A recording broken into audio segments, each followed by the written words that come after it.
Hello friends, आप सभी का अल्फा टेक्नो एजुकेशन में स्वागत है। दोस्तों, आज की मैं इस वीडियो में आपको भारत के संविधान की संरचना के बारे में बताने जा रहा हूं। तो इसको मुख्य रूप से किस प्रकार से हम भारत के संविधान को विभिन्न प्रकार के ब्रांचों में बांटा जा सकता है, यानी विभिन्न प्रकार के इंस्टीट्यूशन या संस्थाओं में इसको मुख्य रूप से बांटा जा सकता है।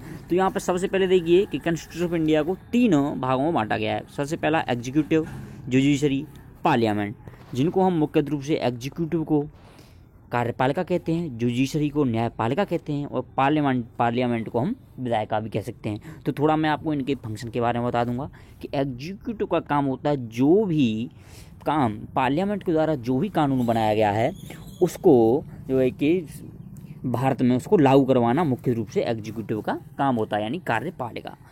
पार्लियामेंट जैसे विधायिका, यानी किसी भी प्रकार के विभिन्न प्रकार के नियम बिल कानून उन सभी को पास करने का काम पार्लियामेंट का होता है। और जुडिशरी जिसे हम न्यायपालिका कहते हैं, इसका मुख्य रूप से काम रहता है कि विभिन्न प्रकार के बिलों की स्क्रूटनी करना।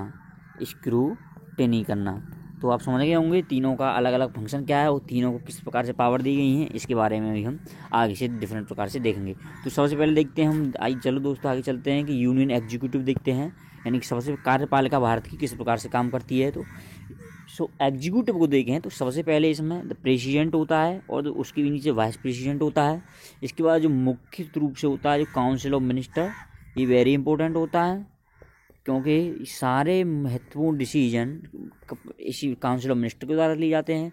इसके अलावा हमको ये भी पढ़ सकते हैं कि किस प्रकार से काउंसिल ऑफ मिनिस्टर और प्रेसिडेंट में किस प्रकार से संबंध होता है, क्या सारी पावर प्रेसिडेंट के पास होती है, क्या जो है कि काउंसिल ऑफ मिनिस्टर के पास सारी पावर होती है, इस प्रकार का भी हम अध्ययन कर सकते हैं। उसके बाद जो अटॉर्नी जनरल ऑफ इंडिया है, अटॉर्नी जनरल ऑफ इंडिया जो है कि गवर्नमेंट का रिप्रेजेंटेटिव होता है, government representative for the judiciary, यानी कि जुडिशरी के लिए ये सरकार का रिप्रेजेंटेटिव होता है। तो चलिए हम दूसरी ब्रांच को देखते हैं दोस्तों आगे नेक्स्ट वाली में। नेक्स्ट आपकी जो है जुडिशरी है। तो जैसा कि आप सभी जानते हैं जुडिशरी को मुख्य रूप से दो पार्ट में बांटा गया है। एक आपका सुप्रीम कोर्ट है, दूसरा आपका हाई कोर्ट है। सुप्रीम कोर्ट के पास बहुत सारी पावर्स होती हैं। इसके पास जो है कि कोई भी व्यक्ति PIL लेके जा सकता है आर्टिकल 33 के थ्रू। तो इसके पास जो 142 आर्टिकल 142 है जो कि बहुत इंपॉर्टेंट है दोस्तों। आर्टिकल 142 आर्टिकल, इसके थ्रू ये किसी भी गवर्नमेंट को ऑर्डर इश्यू कर सकता है विभिन्न प्रकार के मामलों में, यदि सरकार कोई गलत निर्देश लेती है। तो हाई कोर्ट मुख्य रूप से स्टेट लेवल का सबसे बड़ा आपका कोर्ट होता है, स्टेट कोर्ट।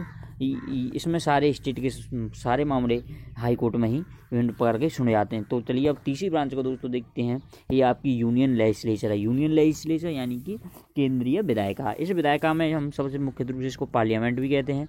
इस पार्लियामेंट को दो भागों में बांटा गया। पहले लोकसभा, जिसको हाउस ऑफ द पीपल कहते हैं, ये वेरी इंपॉर्टेंट है, ध्यान रखना, हाउस ऑफ द पीपल।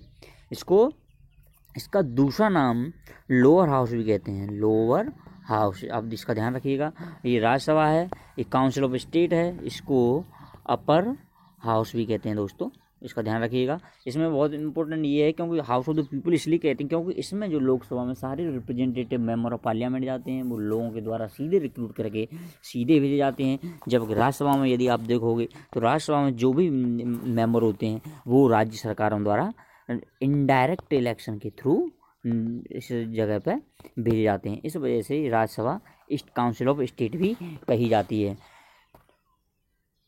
तो धन्यवाद।